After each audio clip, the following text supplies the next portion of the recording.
Hey guys, I know it's been a long time coming, but finally getting around to making some new content. I appreciate all your messages and comments and direct messages on Instagram asking for new videos. And I appreciate your grace in not delivering on that in quite some time.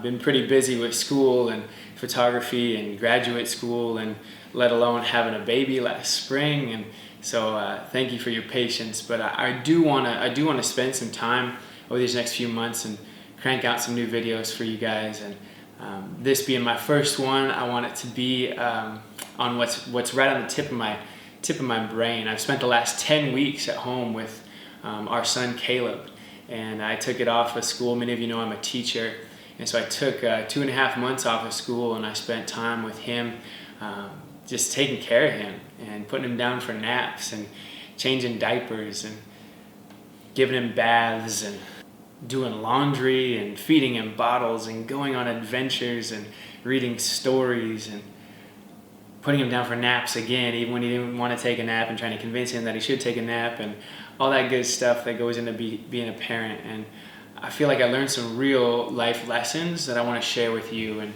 before you click off this video because you're not a parent, or you don't want to be a parent, or you're just a kid, or whatever else, there's something in here for you, so I hope you stay tuned. And I promise it's not going to be some 40-minute video. It'll be more like 6 or 7, maybe 8 by the time I stop rambling, but yeah, it'll be short. So the first lesson I want to share with you that I learned over these 10 weeks is to appreciate moms. I know I just got a tiny glimpse into the life of a mom, doing all of the parenting chores and all of the house chores, and just keeping the house nice for Megan and being ready for her when she gets home. But I really gained an appreciation for what she does, and for what all moms do, and for what my mom did for me. And I know anytime we talk about parents, it can be really fragile and really delicate, and maybe you have a strained relationship with your mom or with your dad. But regardless of where you're at, I want you to just take a quick second and just appreciate that you are alive because somebody took care of you. Somebody changed over 7,000 diapers, right, in your growing up period. Somebody put you down for hundreds of naps, and somebody fed you and kept you alive. And that's worth taking the time to just appreciate for just a second. Even if you have a strained relationship, even if they let you down in every other area of life, they carried you through this difficult and vulnerable time of life. Even if we only are appreciative for our moms for the whole labor and delivery, pregnancy, whole thing, every mom should deserve a parade in their honor, even if just for that.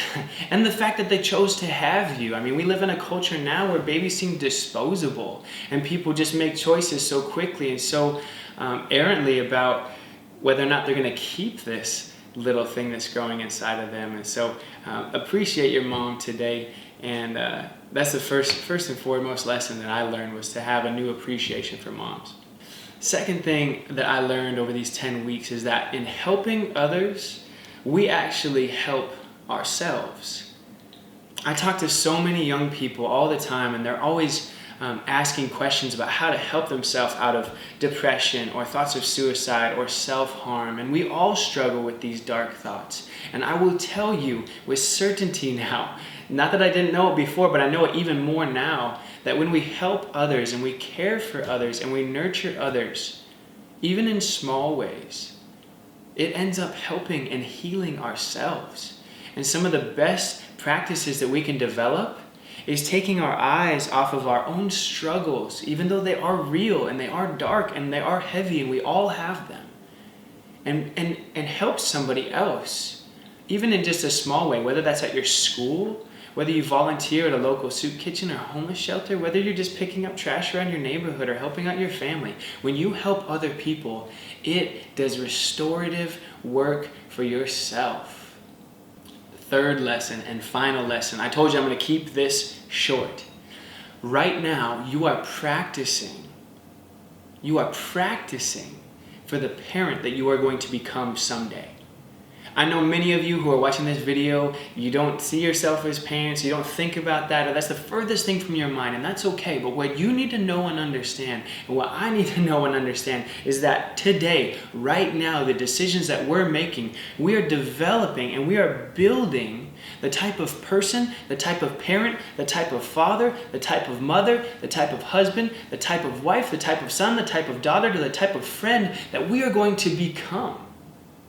You don't just flip a magic switch someday and become responsible.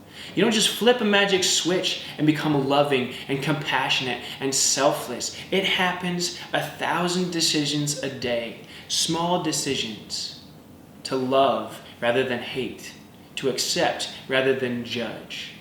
And so maybe you've been handed a legacy of addiction or abuse from the parents before you or their parents before them, but I need you to know that today you get to start and you get to choose to build character toward where you want to go in life.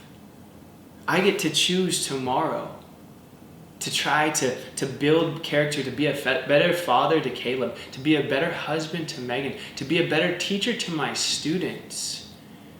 And that's something that's powerful because you get to direct the course and the shape of your own future and life simply by the decisions that you make every single day.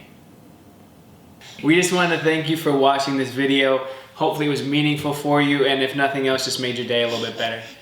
If it was powerful, go ahead and comment below, share. I love hearing from you all over the world about how these simple truths and messages are really hitting home and impacting your lives. So feel free to click the links below to follow us on Instagram and see more cute pictures of this guy and adventures. Click below to subscribe and share this. Thanks so much. We love you guys.